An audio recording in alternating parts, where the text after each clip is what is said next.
আসসালামু আলাইকুম। আজকে আমরা ফটোশপ ইলাস্ট্রেটরের একটি গুরুত্বপূর্ণ বিষয় দেখব, যেটি হচ্ছে যে আমরা ফটোশপ এবং ইলাস্ট্রেটরে অভ্র দিয়ে কোনো কিছু লিখতে গেলে আমাদের টেক্সটগুলি ভেঙে যায়। কিভাবে আমরা এই প্রবলেমটি সলভ করতে পারি, এই বিষয়টি নিয়ে আজকে কথা বলবো।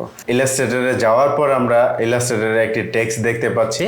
এই টেক্সটটিকে আমরা কিভাবে ঠিক করতে পারি, এটি ভেঙে গেছে, এটি আমরা পড়তে পারতেছি না। সো এটা আমরা কিভাবে ঠিক করতে পারি এটা একটু আমরা দেখে নেব। সো আমরা প্যারাগ্রাফ প্যানেলে চলে যাব। যদি আমরা এই প্যানেলটি খুঁজে না পাই সেক্ষেত্রে আমরা উইন্ডোজে যাব। উইন্ডোজে গিয়ে আমরা এই প্যানেলটিকে নিয়ে আসবো অন করে, ঠিক আছে। সো এই প্যারাগ্রাফ প্যানেলের এই থ্রি ডটসে আমরা ক্লিক করব। থ্রি ডটসে ক্লিক করে আমরা যদি এই অপশনটাকে আমরা যদি অন করে দেই, middle eastern and south Asian every line composer, এটাতে যদি আমরা ক্লিক করে দেই আমাদের এই টেক্সটটি অটোমেটিক্যালি ঠিক হয়ে যাবে। সো আমাদের এটি বারবার করার প্রয়োজন নাই। এখন যদি আমরা এই জায়গাটাতে যে কোনো ধরনের ওয়ার্ড যদি আমরা লিখি, সব ওয়ার্ডগুলি একুরেট আসবে। সো আমরা অভ্র অন করে নেই। বাংলাদেশ আমার মাতৃভূমি, ঠিক আছে। সো আমরা এখন থেকে আমরা ইলাস্ট্রেটরে যা লিখব সব কিছু ঠিকঠাক আসবে।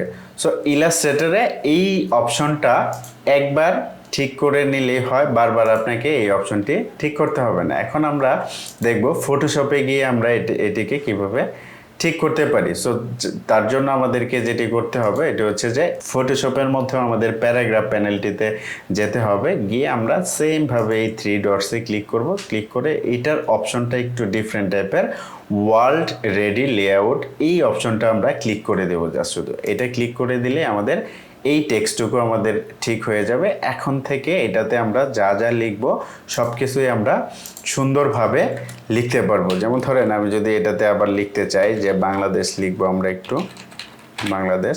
এখন আমরা এটাতে যা যা লিখব সমস্ত কিছু আমরা ঠিকঠাক মতো দেখতে পাবো। সো এই জায়গাটাতে আরেকটি জিনিস আমরা দেখব, আমরা যখন অভ্রতে আমরা যখন কোনো কিছু লিখি, লিখার পর এটিকে যখন আমরা বিজয় কোনো ফন্টে আমরা এটিকে আমরা কনভার্ট করতে চাই, সেক্ষেত্রে আমাদের টেক্সটটি ঠিকমতো কনভার্ট হবে না।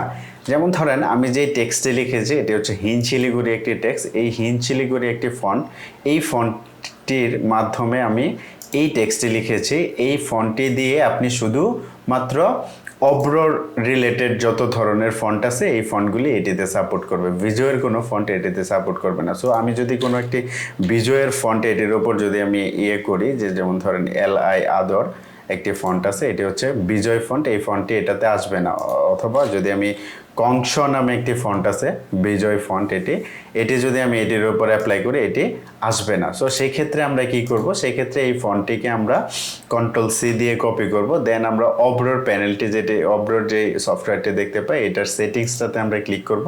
ক্লিক করে ইউনিকোড টু বিজয় কনভার্টার এটাতে ক্লিক করব। এটাতে ক্লিক করে আমরা জাস্ট এটাতে Ctrl+V দিয়ে আমরা পেস্ট করব। দেন কনভার্ট টু বিজয় এটাতে ক্লিক করব। ক্লিক করার পর আমাদের অটোমেটিক্যালি এই টেক্সটটা বিজয়তে কনভার্ট হয়ে গেছে। তখন এটা আমরা Ctrl+C দিয়ে কপি করব, এটাকে আমরা কেটে দেব। কেটে দিয়ে আমরা এই যে বিজয়ের ফন্টটি আমরা কনভার্ট করে নিয়ে আসি, এটাতে আমরা এই জায়গাটাতে পেস্ট করব।